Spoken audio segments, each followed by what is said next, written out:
एक शहर में एक नौजवान रहता था जिसका नाम अब्दुल गफूर था। अब्दुल गफूर एली दर्जे का काहिल और आराम पसंद नौजवान था। मेहनत करने से ऐसा भागता था जैसे बकरी बारिश से डर कर भागती है।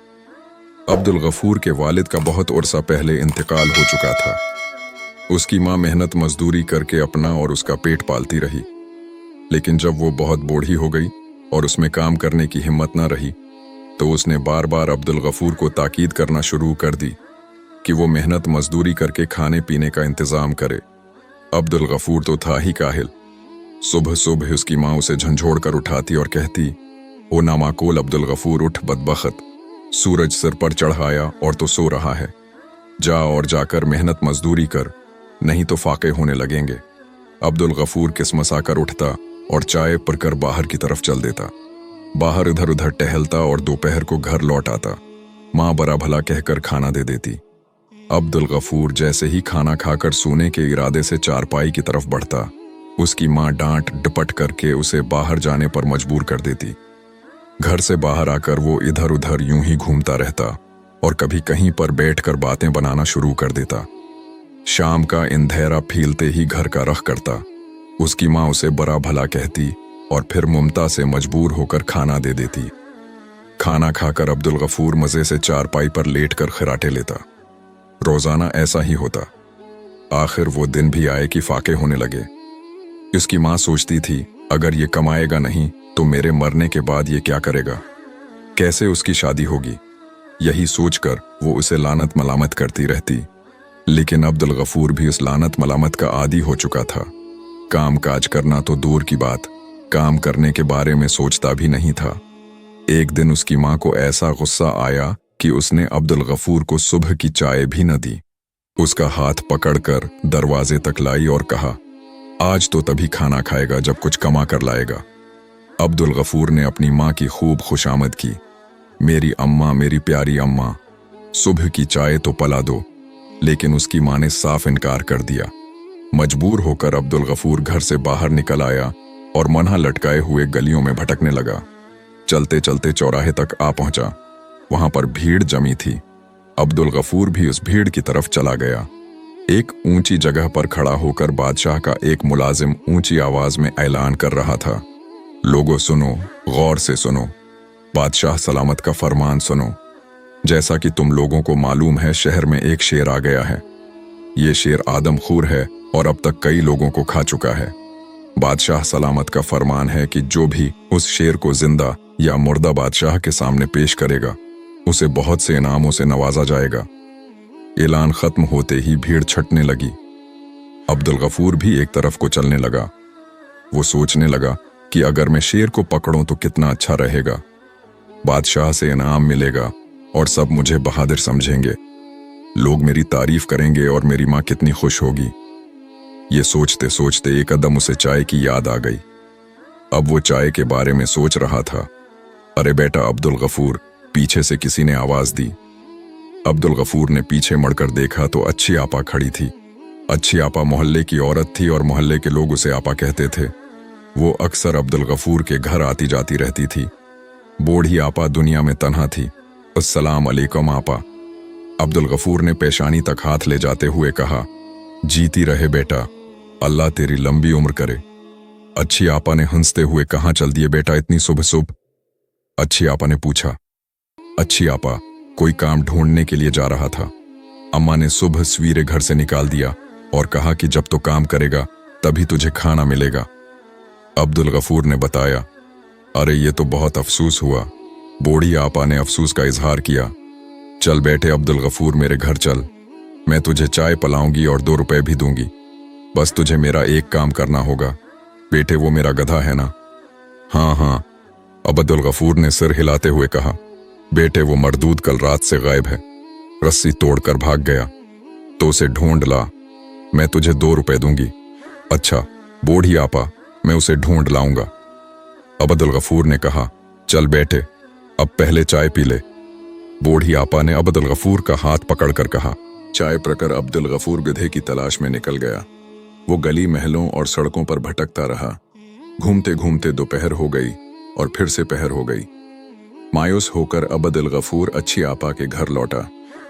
अभी वो अच्छी आपा के घर से थोड़ी ही दौर था कि बादल घूम आए और हल्की हल्की बारिश पड़ने लगी। अब्दुल गफूर तेज तेज कदम उठाता अच्छी आपा के घर तक पहुंचा। तेज तेज बारिश होने लगी। उसने अच्छी आपा को बताया कि उसका गुधा बहुत तलाश करने पर भी उसे न मिला। ये सुनकर अच्छी आपा गुधे को बुरा भला कहने लगी। बारिश बहुत तेज थी, इसलिए अब्दुल गफूर वहां पर रख गया। अच्छी आपा चाय बनाने लगी। अच्छी आपा का कच्चा मकान था और ऊपर खपरी पड़ी हुई थी। तेज बारिश की वजह से खपरी जगह जगह से टपक रही थी। अब्दुल गफूर बोला, आपा एक शेर भी तो आ गया है, कई आदमियों को खा लिया। सुबह ऐलान हो रहा था, अरे बेटे लांत भेज शेर पर। मैं न शेर से डर रू न हाथी से, मुझे तो कमबख्त इस टुपके से डर लगता है, सारी चीजों का नाज हो जाता है। अच्छी आपा टपकते हुए खपराइल की तरफ इशारा करते हुए बोली, हाँ आपा, ये टुपका तो होता ही बड़ा है। अब्दुल गफूर ने उनकी हाँ में हाँ मिली। ये भी अच्छा इत्तेफाक हुआ कि जब अब्दुल गफूर और बूढ़ी आपा आपस में बातें कर रहे थे, इसी वक्त वो आदमखोर शेर तेज बारिश से बचने के लिए अच्छी आपा के घर की दीवार के नीचे खड़ा था। क्योंकि दीवार कच्ची थी और दीवार में जगह जगह से सुराख थे, इसलिए शेर ने उनकी एक एक बात को अच्छी तरह सुना। शेर सोचने लगा कि ये टुपका क्या चीज है जो मुझसे भी ज्यादा खतरनाक है, और ये औरत और ये नौजवान दोनों ही उसे बुरा भला के रहे हैं। और औरत तो यहां तक कह रही है कि वो हाथी और शेर से भी नहीं डरती, बस टुपके से डरती है। शायद ये टुपका कोई बहुत खतरनाक मखलूक है। जैसे ही बारिश रखी, शेर जंगल की तरफ चल दिया। अब्दुल गफूर भी घर जाने के लिए उठा। अच्छी आपा ने कहा, प्यारे बेटे, बस एक बार और जंगल की तरफ नजर मारते हुए चले आना, शायद वो नामाकोल वहां घास चरा रहा हो। अच्छा आपा, देख लूंगा, अब्दुल गफूर ने गुद्दे की रस्सी हाथ में पकड़ते हुए कहा। अब्दुल गफूर शाम को जंगल की तरफ गया। अंधेरा खूब फैल चुका था। अब्दुल गफूर आंखें चंडिया चंडिया कर गौर से आगे देखता हुआ बढ़ रहा था कि अचानक वो नजर आ गया। वो दरअसल एक शेर था जो एक दरख्त के नीचे खड़ा होकर औंग रहा था। अंधेरे की वजह से अब्दुल गफूर उसे गधा समझकर तेजी से उसकी तरफ बढ़ा। दो लातें उसे जमाएं और बोला, यहां खड़ा है कमबख्त, दिन भर तुझे ढूंढता रहा, थोड़ी देर पहले मिल जाते तो बोढ़िया मुझे 2 रुपए दे देती। शेर अचानक नाजिल होने वाली इस मुसीबत से अचानक घबरा गया। अचानक उस शेर का ज़हन इस टुपके की तरफ गया और सोचने लगा कि शायद ये टुपका है। इतनी देर में अब्दुल गफूर ने रस्सी का फंदा बनाकर इसके गले में डाल दिया। फिर 2 लातें उसकी पेट पर जमाएं और उसे अपने साथ साथ खींचने लगा। शेर समझ गया कि उसे टपके ने पकड़ लिया है, और टपके से तो वो पहले ही डरा हुआ था, और शेर अब्दुल गफूर के पीछे पीछे चलने लगा। घर पहुंचकर अब्दुल गफूर ने गुधे के गुम होने से लेकर और उसके मिलने तक की सारी कहानी अपनी मां को सुनाई, और उसे ये भी बताया कि सुबह उसे मजदूरी के 2 रुपए मिल जाएंगे। मां ने खुश होकर पूछा, गुधा कहाँ है? मैंने उसे दरवाजे पर बांध दिया। अब्दुल गफूर ने अपनी मां को बताते हुए कहा, और दरवाजे की कंडी लगा ली है। अब्दुल गफूर ने खूब डट कर खाना खाया और फिर आराम से सो गया। सुबह जब आसमान पर सूरज की लाली नमूदार हुई और रात की खामोशी चिड़ियों की चहचहाहट से टूटने लगी, तो शेर ने एक अंगड़ाई ली और जोर से दहाड़ा। अब्दुल गफूर सुकून से सो रहा था। दहाड़ सुनकर अचानक से उछल पड़ा। पास वाली चारपाई पर नजर पड़ी तो उसकी मां उठकर भाग रही थी। वो झट से कमरे में घुसी और दरवाजा बंद कर लिया। अब्दुल गफूर समझ गया कि घर में शेर घिस आया है। छलांग मारकर मां की चारपाई पर गया और वहां से ऊपर चढ़कर खपराइल पर जा बैठा और डर के मारे कांपने लगा। शेर जिस वक्त दहाड़ा था, इसी वक्त बादशाह के सिपाही गली से गुजर रहे थे, तो वो समझ गए कि शेर इसी घर में मौजूद है। एक सिपाही ने जब दरवाजे की झरी में से झांक कर अंदर देखा तो उसे शेर रस्सी से बंधा हुआ नजर आया। उसने अपने साथियों से बताया कि उस घर के मालिक ने शेर को रस्सी से पकड़ लिया है। सिपाही फौरन बादशाह ने फर मलूहे का कफस तैयार करने का हुक्म दिया और इस बहादुर आदमी को भी साथ लाने को कहा जिसने शेर को जिंदा पकड़ लिया था। सिपाही कफस लेकर आए। दरवाजा तोड़ा गया और किसी न किसी तरह से उन्होंने कफस में शेर को बंद कर लिया। जैसे ही उसे खबर हुई कि शेर को कफस में बंद कर लिया है, फौरन कूदकर नीचे आया और अपनी माँ को समझा दिया कि किसी पर यह राज खुलने ना पाए कि मैं गुधे के धोखे में शेर को पकड़ लाया था। माँ ने उसकी बात मान ली। एक आलीशान सजे सजाए घोड़े की गाड़ी पर बैठकर जब अब्दुल गफूर बादशाह के महल की तरफ रवाना हुआ तो मोहल्ले के लोग हैरानी से अब्दुल गफूर की तरफ देख रहे थे। उनके ख्वाब ख्याल में भी ये बात न थी कि इतना बड़ा काहिल कामचोर इतना बड़ा कारनामा सिर इंजाम देगा। अब्दुल गफूर गर्दन इकड़ाए घोड़े की गाड़ी पर बैठा था और नजरें टेढ़ी किए मोहल्ले वालों को देख रहा था। बादशाह भी हैरान था कि एक नौजवान ने वो काम कर दिखाया जो उसकी फौज से अब तक ना हो सका। बादशाह बार बार अब्दुल गफूर की पेट पर हाथ मारता और उसकी तारीफ करता। अब्दुल गफूर को उसकी बहादुरी के अवज उसे 5,000 सोने की अशरफियों, 2 कीमती घोड़े, 20 नौकर चाकर और एक आलीशान घर रहने के लिए बादशाह की तरफ से मिला। अब्दुल गफूर और उसकी माँ की किस्मत ही बदल गई। आगे पीछे नौकर चाकर और खाने के लिए एक से एक अमदा खाने थे। अब्दुल गफूर पहले जितना काहिल था इससे 2 गुना ज्यादा काहिल हो गया। सुबह 10 बजे सोकर उठता और नौकर मना हाथ दिलाए। 11:32 बजे नाश्ता से फारिग होता और जब घर से निकलता तो घोड़े की गाड़ी उसे तैयार मिलती। घोड़े की गाड़ी में बैठकर वो बादशाह के महल की तरफ जाता और बादशाह उसकी बहुत तारीफ करता। फिर वो घर वापस लौट आता और बाकी सारा वक्त काहली की नजर हो जाता।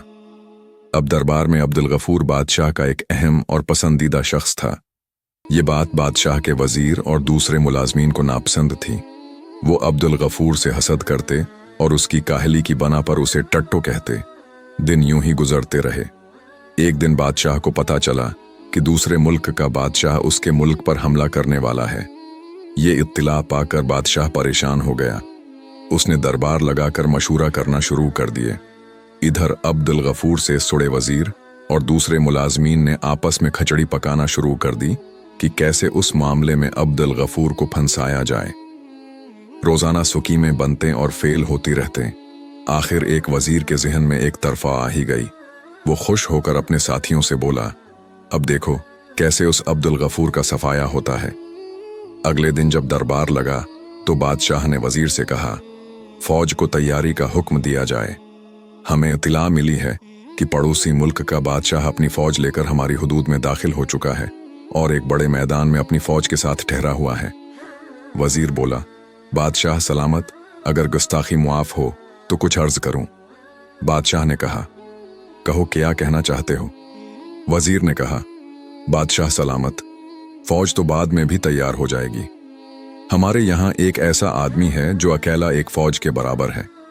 मेरा मतलब है अब्दुल गफूर साहब। वो शेर को पकड़ लाए थे। मेरे ख्याल में वो पड़ोसी मलक के बादशाह और उसकी फौज के लिए वो अकेला ही काफी हैं। फौरन ही दूसरे वज़रा ने उसकी हाँ में हाँ मिली। बादशाह के जहन में ये बात आ गई। उसने फौरन ही अब्दुल गफूर को हाजिर होने का हुक्म दिया। अब्दुल गफूर जब वहां पर हाजिर हुआ और जब हाजिर होने का मकसद पता चला तो पसीने छोड़ गए। बादशाह का हुक्म था, इसलिए इनकार करना अपनी मौत को दावत देने के बराबर था। बादशाह नसीहतें करता रहा, कामयाबी का यकीन दिलाता रहा और फिर अब्दुल गफूर के हाथ में तलवार थमाकर इस्तबल की तरफ ले गया। इस्तबल में बहुत से शानदार घोड़े मौजूद थे। बादशाह ने कहा, इनमें से एक घोड़ा अपनी मर्जी से पसंद कर लो। अब्दुल गफूर इतनी सेहतमंद घोड़ों को देखकर कांप कर रह गया। दिल में ख्याल आया कि कहीं कोई घोड़ा मुझे ऊपर से पटक कर कुचल ही न दे। अचानक एक घोड़े पर नजर गई। दबला पतला और शायद पैर से लंगड़ा भी, क्योंकि एक टांग उठाए खड़ा था। अब्दुल गफूर को लगा कि शायद ये घोड़ा बीमार हो और बूढ़ा भी। अब्दुल गफूर ने उस घोड़े की तरफ इशारा किया। बादशाह ने अब्दुल गफूर की पेट पर हाथ मारा और कहा, शाबाश, हम तुम्हारी नजर की दाद देते हैं। तुम हमेशा अच्छी चीज ही पसंद करते हो। ये हमारे उस्तबल का सबसे अच्छा घोड़ा है। अब्दुल गफूर ने घोड़े की तरफ देखा और दिल में सोचा, शानदार घोड़ा। ये मुरील घोड़े पर जहन किस गया और फिर अब्दुल गफूर इस पर सवार हो गया। बादशाह ने उसे दुआएं देते हुए सफर पर रवाना किया। घोड़ा कुछ देर तो लंगड़ा करके आहिस्ता आहिस्ता चलता रहा। फिर अचानक उसने फरी लिया और जोर जोर से दौड़ने लगा तो अब्दुल गफूर के होश उड़ गए। घोड़ा ऐसा दौड़ रहा था जैसे हवा में उड़ रहा हो। अब्दुल गफूर डर के मरे उसकी कमर पर चिपक गया और दोनों हाथों से उसकी गर्दन पकड़कर आयतुल कुर्सी पढ़ने लगा। घोड़ा दौड़ता रहा और दौड़ता रहा। अब्दुल गफूर उसकी गर्दन से चिपक कर अपनी मौत का इंतजार करता रहा। अचानक अब्दुल गफूर को एक दरख्त नजर आया। उसने दिल में सोचा, अगर मैं एक हाथ से उस दरख्त को पकड़ लूं तो इस दरख्त पर लटकता रह जाऊंगा और घोड़ा आगे निकल जाएगा। ये सोचकर उसने एक हाथ हुआ में लहरा दिया। दरख्त जैसे ही करीब आया, अब्दुल गफूर ने उसके गर्द अपना हाथ जमा लिया। घोड़े को झटका लगा। वो जैसे ही अपनी दो टांगों पर खड़ा हुआ तो अब्दुल गफूर ने भी अपनी टांगों से घोड़े को मजबूती से पकड़ लिया ताकि गिर न पड़े। घोड़े ने जोर लगाया तो दरख्त जड़ से उखड़कर अब्दुल गफूर के हाथ में आ गया। घोड़ा फिर उसी रफ्तार से दौड़ने लगा। अब्दुल गफूर डर के मरे दरख्त को हाथ में पकड़े रहा।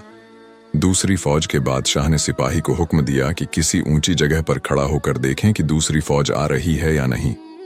सिपाही हुक्म मिलते ही एक ऊंचे टीले पर चढ़ गया और सामने देखने लगा। फिर चौका घबराकर पीछे हटा और लड़कता हुआ नीचे पहुंचा। बादशाह ने हैरान होकर पूछा, क्यों, क्या हुआ? इरे हुकूमत बादशाह, सलामत एक आदमी पेड़ ले आ रहा है मारने के लिए। क्या बकत है अहमक? बादशाह ने गुस्से से कहा और फिर घोड़े से नीचे उतरकर खुद टीले पर चढ़ गया। बादशाह टीले पर चढ़ा तो उसका भी यही हाल हुआ। घबराकर नीचे उतरा और चीख कर बोला, वापसी जल्दी जल्दी भागो, अल्लाह की पनाह, एक आदमी पेड़ ले आ रहा है। पता नहीं दूसरे मारने के लिए क्या क्या ले आ रहे होंगे। और दुश्मन की फौज सर पर पांव रखकर वहां से भाग गई और फिर घोड़ा भी वहीं पर आकर रख गया जहां पर दूसरे मुल्क की फौज रखी थी। मैदान बिल्कुल खाली था। घोड़ा जैसे ही रख गया, अब्दुल गफूर नीचे उतर गया। जमीन पर बैठकर हाँफने लगा। जब सांस काबू में आई तो खाली मैदान में नजर दौड़ाई। घोड़ा कुछ दौर पानी पी रहा था और मैदान बिल्कुल खाली पड़ा था। अब्दुल गफूर समझ गया कि दूसरी फौज भाग चुकी है। थोड़ी देर में बादशाह भी अपनी फौज को लेकर मैदान में पहुंच गया। यहां सिर्फ घोड़ा था, अब्दुल गफूर और जड़ से खड़ा हुआ पेड़। बादशाह ने फौरन घोड़े से उतरकर अब्दुल गफूर की पेट पर हाथ फेरा और फिर फौज से मुखातब होकर कहा, देखा, तुमने उस बहादुर सिपाही को यह पेड़ उखाड़कर दुश्मनों का मुकाबला करने आया था। अब्दुल गफूर से हसद करने वाले हैरान और परेशान खड़े थे। इस कारनामे पर भी अब्दुल गफूर को बहुत से इनामों से नवाजा गया और बादशाह ने उसे अपना वजीर बनाने का ऐलान कर दिया। अब्दुल गफूर लौटकर घर आया और अपनी माँ को सारा हाल सुनाकर कहा, अम्मा, बेहतर यही है कि ये शहर छोड़ दिया जाए। 2 दफा तो इत्तेफाक था जिसे कारनामा समझ लिया गया, मगर तीसरी बार न जाने किया हो। इसलिए हम रातों रात अपना सामान लपेटकर यहां से निकल चलते हैं। जान है तो जहां है। वैसे भी हमारे पास बहुत दौलत इकट्ठी हो गई है। फिर उसी रात अब्दुल गफूर और उसकी मां ने खामोशी से वो शहर छोड़ दिया। अगर आपको SR मॉरल वॉइस की ये वीडियो पसंद आई हो और आप चाहते हैं कि ऐसी नरमी, सच्चाई और दिल को छू लेने वाली आवाज़ें आप तक पहुंचती रहें, तो बराह करम वीडियो को लाइक करें, चैनल को सब्सक्राइब करें और बेल आइकन ज़रूर दबाएं, ताकि जब भी SR मॉरल वॉइस कोई नई इस्लामी बात, नसीहत या रोशनी लेकर आए, वो सबसे पहले आप तक पहुंचे। अल्लाह आपको सलामत रखे, खुश रखे और दीन के रास्ते पर साबित कदम रखे। जज़ाकुम अल्लाह खैरन व कथीरन।